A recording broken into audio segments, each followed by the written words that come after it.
शांति। ओम शांति। आज की तारीख है 22/8/12 और आज की ज्ञान मुरली का हेडिंग बहुत ही अच्छा है। आज सभी प्रैक्टिस भी करना इस बात की। तो मीठे मीठे प्यारे प्यारे बाप दादा कहते हैं, मीठे बच्चे तुम उठते बैठते सब कुछ करते, क्या करो? आपका जवाब सुना कि बाप को याद करो, लेकिन नहीं, बाबा ने पहले अब दूसरी बात बताई है। तो बाबा कहते हैं कि तुम उठते बैठते सब कुछ करते चुप रहो, यानी मुंह हमारा बंद रहे, अंदर का भी तो बाहर का भी।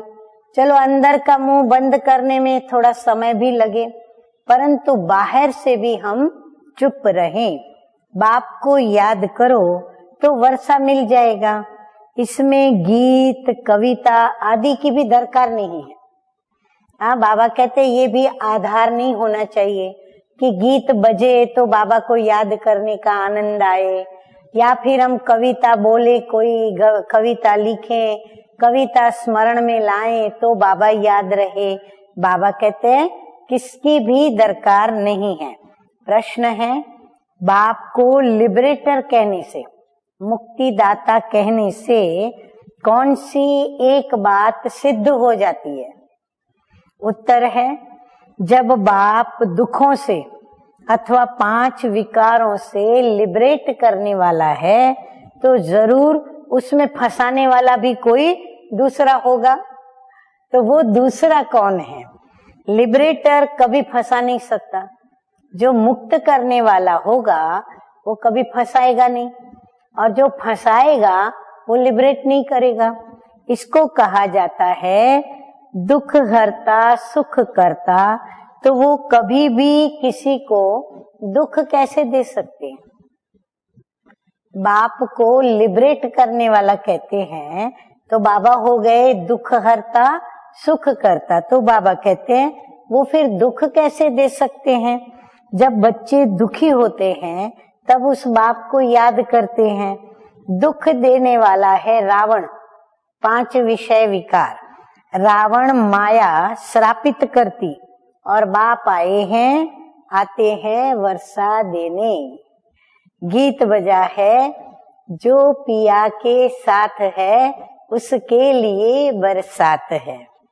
धारणा के लिए सार मुख्य नंबर 1, सदा ये बात याद रखना है कि जो कर्म हम करेंगे हमें देख और भी करने लग पड़ेंगे। जैसे साकार में प्रजापिता ब्रह्मा बाबा ने किया, शिव बाबा ने श्रीमत दी तो श्रीमत का जी हजूर जी हाजिर कह के पालन किया। इसलिए कभी भी श्रीमत के विपरीत विकारों के वश होकर कोई भी कर्म नहीं करना है।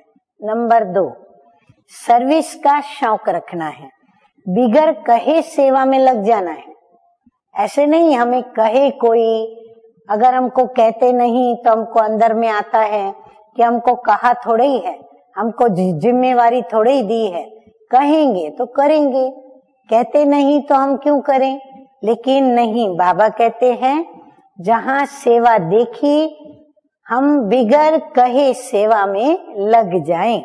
कभी भी आपस में लून पानी नहीं होना है। वरदान है, सर्व शक्तियों द्वारा हर कंप्लेन को समाप्त कर कंप्लीट बनने वाले शक्तिशाली आत्मा भव। अंदर में अगर कोई भी कमी है तो उसके कारण को समझकर निवारण करो, क्योंकि माया का नियम है कि जो कमजोरी आप में होंगी उस ही कमजोरी के द्वारा वह आपको मायाजीत बनने नहीं देगी। माया उस ही कमजोरी का लाभ लेगी और अंत समय में वही कमजोरी धोखा भी देगी। इसलिए सर्व शक्तियों का स्टॉक जमा कर शक्तिशाली आत्मा बनो और योग के प्रयोग द्वारा हर कंप्लेन को समाप्त कर कंप्लीट बन जाओ। यही स्लोगन याद रहे कि अब नहीं तो कब नहीं।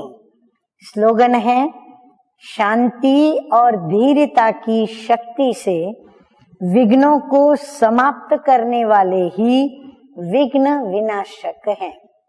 अब शांति और धीरता की शक्ति बाबा ने क्यों कहा? क्योंकि अक्सर विघ्न आने पर घबरा जाते हैं और घबराहट में एक्साइटमेंट में आते हैं, अर्थात अधीर हो जाते हैं। अधीरता विवेक को हीन करती जाती है। तो इसीलिए शांति रखना बहुत आवश्यक है। शांति से धीरता भी आती है और धीरवान मनुष्य आत्मा निर्णय बराबर कर पाती है। तो इसीलिए विघ्नों का भी कारण निकाल सकते और उसका निवारण भी यथार्थ कर पाते हैं।